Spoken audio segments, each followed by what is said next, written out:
पाठक की मानसिकता, योग्यता और शैक्षिक पृष्ठभूमि को ध्यान में रखकर फीचर लेखन किया जाना चाहिए।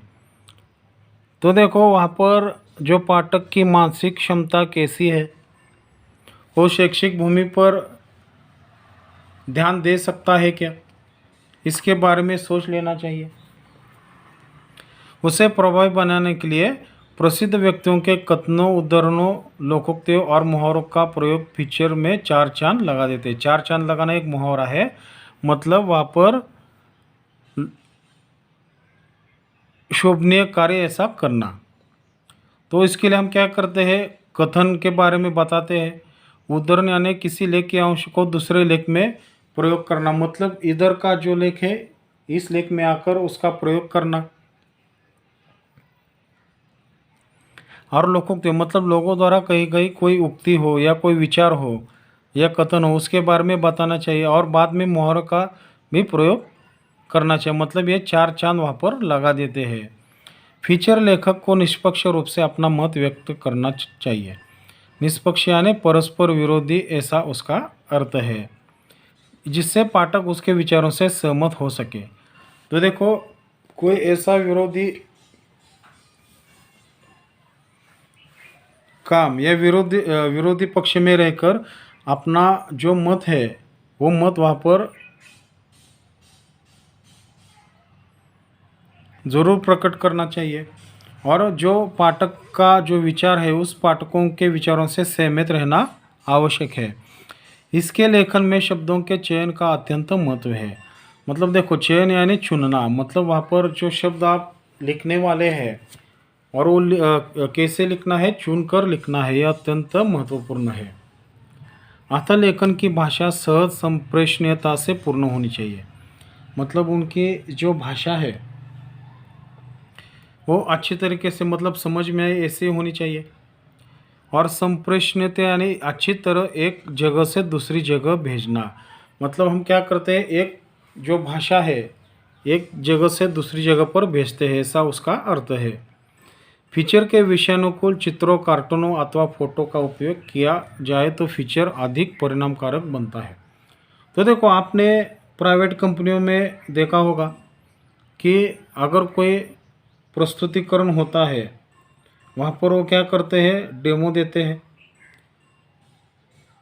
प्रोजेक्टर लगाकर जो सारी बातें हैं चित्रों के माध्यम से हो, कार्टून के माध्यम से हो या कोई फ़ोटो के तस्वीरों के माध्यम से हो, ये बताया जाता है। उसी की तरह यहाँ पर इन तीनों चीज़ों का इस्तेमाल करते हैं और इससे क्या होता है, फीचर अधिक परिणामकारक बनता है, मतलब उनको अच्छी तरीके से ये समझ आता है।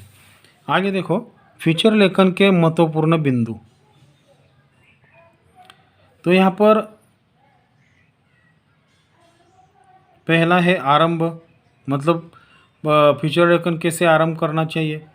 फिर मध्य, मध्य में क्या लिखना चाहिए। तो चरम सीमा में क्या आप लिखेंगे, क्या बताएंगे, कैसे वहाँ पर लेखन करेंगे। भाषा शैली, भाषा शैली कैसी होनी चाहिए, मतलब उसका तरीका कौन सा होता है। निष्कर्ष, निष्कर्ष यानी सब नतीजा निकलने के बाद क्या होता है। फिर समापन, मतलब वहाँ पर समाप्ति करनी चाहिए। आगे स्नेहा अपने रो में बोलती जा रही थी, तभी एक विद्यार्थी ने अपना हाथ ऊपर उठाते हुए कहा, मैडम आपने बहुत ही सुंदर तरीके से फीचर लेखन की विशेषताओं पर प्रकाश डाला है। तो वहाँ पर एक छात्र ने हाथ उठाकर स्नेहा जी को बोला है कि आपने फीचर लेखन की जो विशेषता है उसको अच्छी तरीके से समझाकर हमें बहुत ही अच्छा बताया है, मतलब हमें वो समझ में आया है। अच्छा, तो आप लोगों को अब पता चला कि मतलब विशेषता क्या है। आपका और कोई प्रश्न है? स्नेहा ने उसे आश्वस्त करते हुए पूछा, मतलब छात्रों से आश्वासन करके उन छात्रों को सवाल किया है कि और कोई आपके मन में सवाल है तो पूछो। तो मैडम कहते हैं, मेरा प्रश्न यह है कि फीचर किन किन विषयों पर लिखा जाता है और फीचर के कितने प्रकार हैं। तो वहाँ पर और एक छात्र ने सवाल पूछा है कि फीचर किन किन विषयों पर लिखा जाता है, मतलब उसका इस्तेमाल का कौन कौन से विषयों पर होता है और उनके कितने प्रकार हैं। तो आगे स्नेहा जी कहते हैं, बहुत अच्छा। देखिए, फीचर किसी विशेष घटना, व्यक्ति, जीव जंतु, तीज त्यौहार, दिन, स्थान, प्रकृति, परिवेश से संबंधित व्यक्तिगत अनुभूतियों पर आधारित आलेख होता है।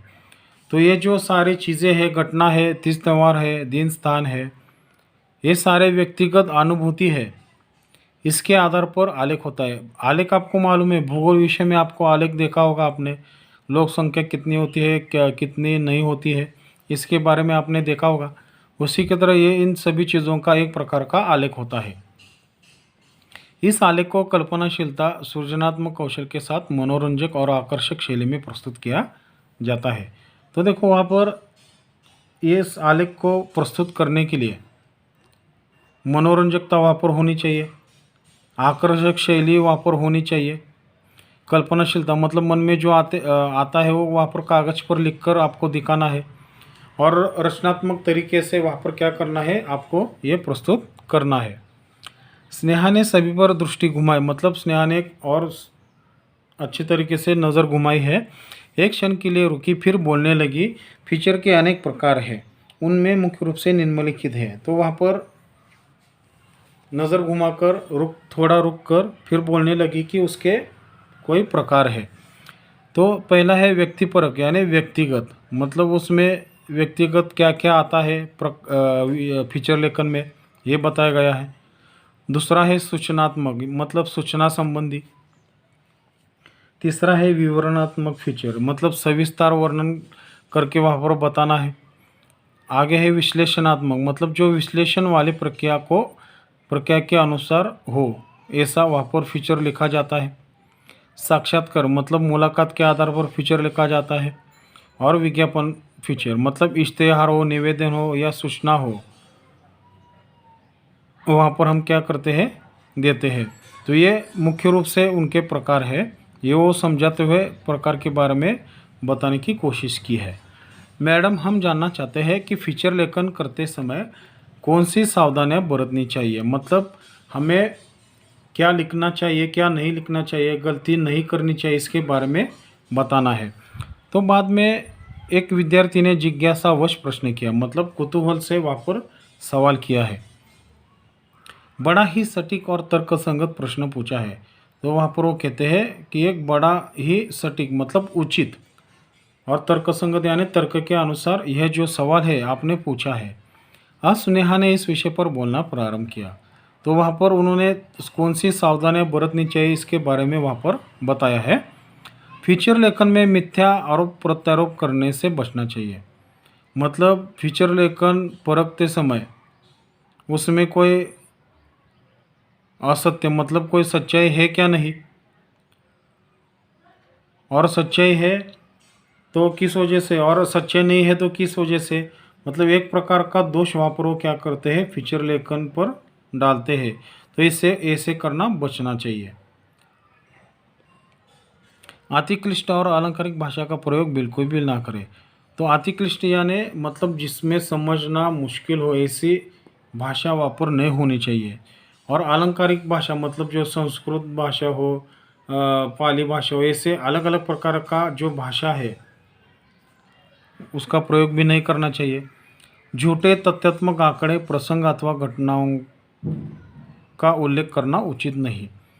तो वहाँ पर कोई झूठे या वास्तविक आंकड़े वहाँ पर होते हैं। तथ्यात्मक का अर्थ है वास्तविक, कोई ऐसे प्रसंग हो अथवा कोई घटना हो, इसका जो उल्लेख है मतलब जो ख्याल है उसमें करना उचित नहीं है, मतलब सही नहीं है। फीचर अति नाटकीयता से परिपूर्ण नहीं होना चाहिए। तो देखो कई बार क्या होता है, अगर कोई ड्रामा वहाँ पर करने के लिए जाते हैं, मतलब नाटक करने के लिए जाते हैं, वहाँ पर बहुत ही नाटकीयता नहीं होनी चाहिए, मतलब ओवर नहीं होना चाहिए। अगर ऐसे होता है तो फीचर वहाँ पर परिपूर्ण नहीं होता। फीचर लेखन में अति कल्पना और हवाई बातों को स्थान देने से बचना चाहिए। तो देखो वहाँ पर अति कल्पना मतलब अपने समझ से भी बाहर ऐसी कोई कल्पना वहाँ पर आप रख कर लाते हो कि सामने वाला भी आश्चर्यचकित हो जाए। और हवाई बातें मतलब कुछ भी बोलना, बकना, मतलब बोल बचनों से कहते हैं, मतलब ये जो चीज़ें हैं उनको स्थान वहाँ पर नहीं देना चाहिए। इन सभी सावधानियों को ध्यान में रखेंगे तो आपका फीचर लेखन अधिकाधिक विश्वसनीय और प्रभावी बन जाता है। और आप में किसी विद्यार्थी को फीचर के विषय में कुछ और पूछना है तो देखो वहाँ पर ये सावधानियों को ध्यान में रखकर फीचर लेखन में अधिकाधिक विश्वसनीय और अप्रभावी बन सकता है। मतलब अगर हम उनके आधार पर विश्वास रखकर हम कोई प्रस्तुत करते हैं तो एक प्रभावी माध्यम वहाँ पर बन सकता है। तो बाद में लेखिका कहते हैं कि और फीचर के विषय में छात्रों को पूछना है। तो स्नेहा ने पूरी कक्षा पर फिर से नज़र डाली, तब एक विद्यार्थी ने अपना हाथ ऊपर उठाया और स्नेहा ने उससे प्रश्न पूछने के लिए कहा। फिर बाद में और एक छात्र ने हाथ ऊपर उठाया है और स्नेहा जी से प्रश्न पूछने के लिए वहाँ पर उन्होंने बोलना शुरू किया है। धन्यवाद।